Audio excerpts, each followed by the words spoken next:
What happens is, whatever he says at that moment, people says, no, nahi, ye to nahi hoga. And true enough, 6 months later, it happens. A lot of independent analysts, including those who are sympathetic to the opposition, are saying it might be time to write Rahul Gandhi off. You can see him continuing to be the leader of the Congress. Of course, I mean, that's an internal issue of the Congress party, right? How can we, if they give us feedback about our party, are we going to take it? Clearly not. So I don't think it's our business at all. And just because somebody wins an election doesn't make you the best leader, and just because somebody loses an election doesn't make you the worst leader. You and other members of the rest of the broader opposition do not have a view on what the Congress party should do. Should it be Rahul? Should it be Priyanka? Should it be somebody else? It's not our business. It's not our agenda.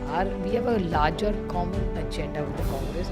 Who leads the Congress is an internal issue of the Congress. But at the same time, let me tell you one thing. For everybody who speaks against Rahul Gandhi, he doesn't need me strong enough to defend himself. He doesn't need me to defend him.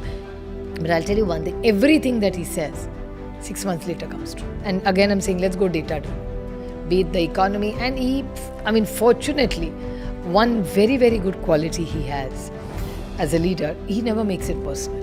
So what I like is there's always dignity, or there's a very fine line which he never crosses.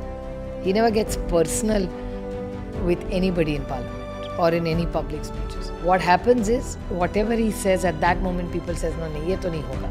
And true enough, 6 months later it happens. Videos बनाने हैं, Filmora है ना।